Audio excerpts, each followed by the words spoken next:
बागेश्वर धाम के बाबा धीरेन्द्र शास्त्री पटना से तो चले गए, लेकिन साथ में छोड़ गए हैं कई ऐसे सवाल जिसका जवाब आना बाकी है।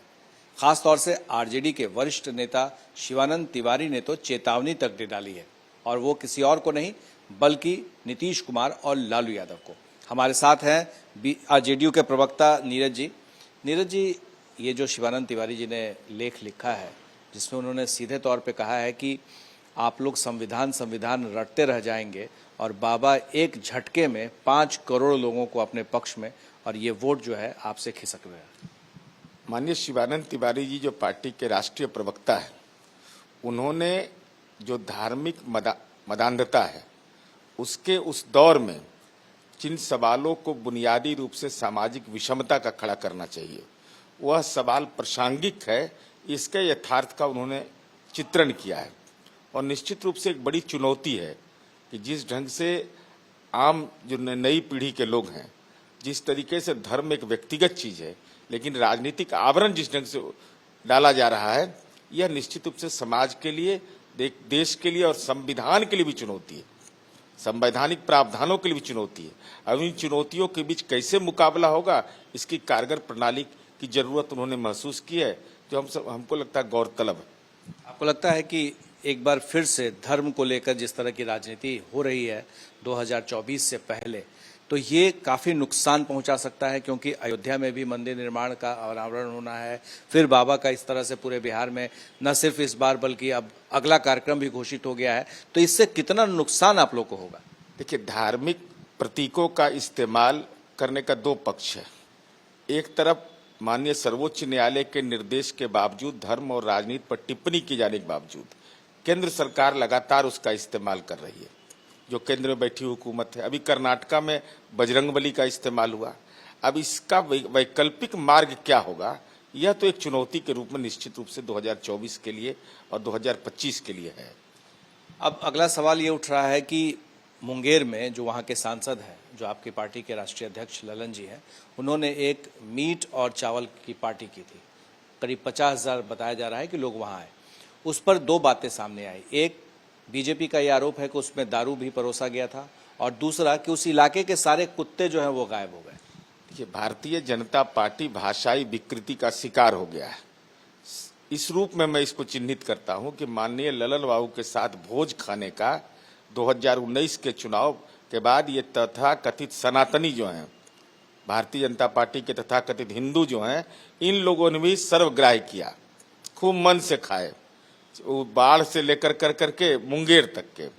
अब सत्ता का समीकरण बदला और माननीय ललन बाबू कार्यकर्ताओं के सम्मान में, भाजपा तो कार्यकर्ताओं के सम्मान में कोई भोज करती नहीं है, उन्हीं का खाती है ये, तो उन्होंने ये कार्यक्रम किया। और मैं यह जानना चाहता हूं कि भारतीय जनता पार्टी का तो पन्ना प्रमुख है, बूथ में शक्ति केंद्र है, तो क्यों नहीं, अगर शराब की उपलब्धता थी तो सूचना क्यों नहीं दिया? अगर सूचना नहीं दिया तो आप गुनाहगार है। तो इसीलिए लीगल नोटिस इन लोगों को भेजा जा रहा है।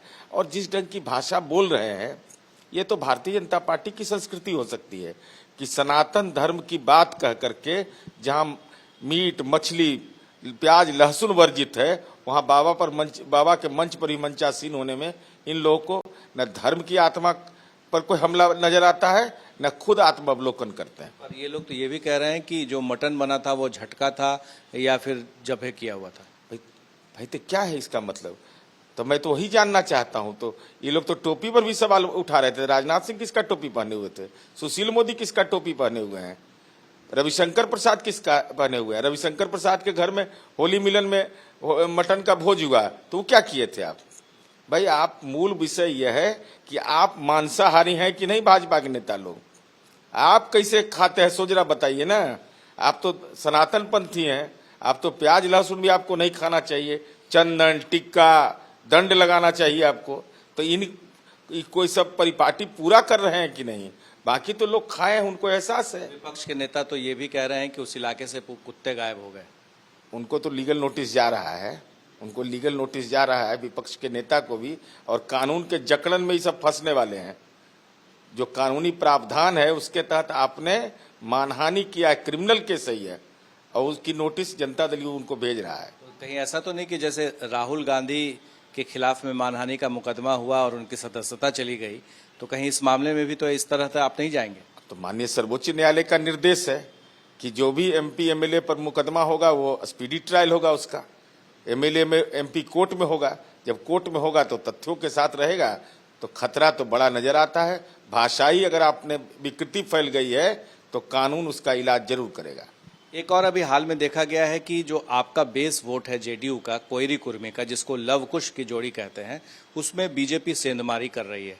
आरसीपी सिंह, सम्राट चौधरी, उपेंद्र कुशवाहा, आपको लग रहा है कि दरक रहा है आपका पूरा?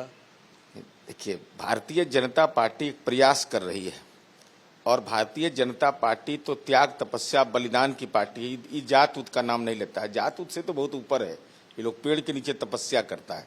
लेकिन जो समीकरण बनाने की कोशिश की जा रही है वह भारतीय जनता पार्टी को यह अधिकार हो सकता है, लेकिन जनता इन बातों को पहचानती है कि ये विभिन्न दलों की परिक्रमा कर करके लोग आए हैं, तो इनके राजनीति में जो विश्वसनीयता है वह कमजोर है।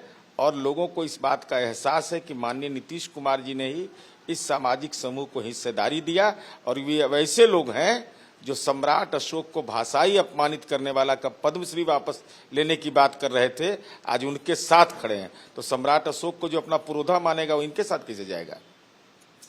दरअसल ये जो कोयरी कुर्मी का जो समीकरण है, ये टूटने की बात इसलिए भी की जा रही है क्योंकि आपके नेता जो नीतीश कुमार हैं वो तेजस्वी को सीएम बनाए जाने की बात करते हैं। माननीय मुख्यमंत्री नीतीश कुमार जी 2025 तक तो राज्य के मुख्यमंत्री हैं, और मुख्यमंत्री जी की विश्वसनीयता इतनी है कि चाहे भाजपा कितना भी भ्रामक प्रचार कर ले, भारतीय जनता पार्टी को कुछ हासिल होने वाला नहीं है।